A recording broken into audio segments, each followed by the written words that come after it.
Donald Trump's administration recently threatened to investigate China's intellectual property and trade policies, for it thinks the United States has been hurt by China in these fields. It's another thing that's not going to go anywhere. He's got like 20 investigations going on for everything right now. And China is a huge trading partner. China cannot survive without us. We cannot survive without China. And we need to face that fact. Well, intellectual property, that was always the companies are stealing those things.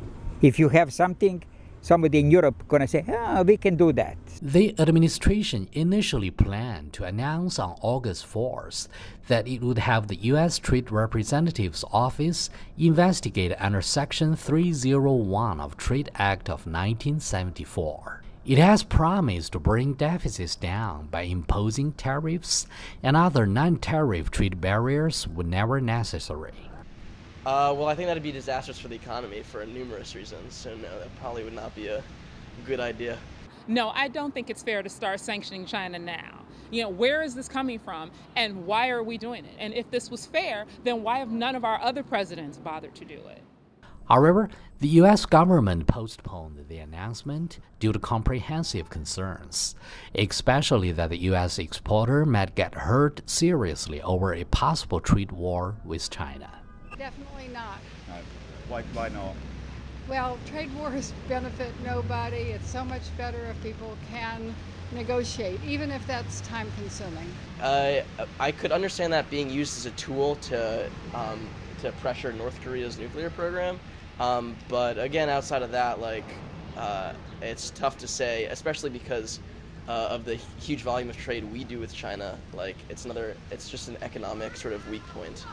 A case in point is that about 60% of the soybeans grown by American farmers are exported, with China by far the largest customer. As I say, negotiate.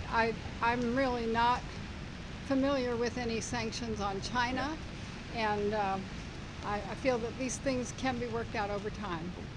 I think to keep things close in relation, especially with China is a very leading power in export and import kind of stuff. So I think having a good relationship is better for U.S. Calling is common for the U.S. to refrain from imposing tariffs or trade penalties because there will be collateral damage in a trade war with China. They can talk about it. They can improve those things. But you know what? China is so important today that if China collapses economy, the whole world collapses. If United States collapses economy, the whole world collapses. So those two are two biggest economic power in the world, right? I believe that China is now just the same level economically like United States. China is kind of like a relationship with U.S. It's a complicated relationship. I'm sure they'll get over it. They'll work things out. With all the debt we have to and from each other, I'm sure this is just another bump in the road. They'll get over it. We'll figure something out.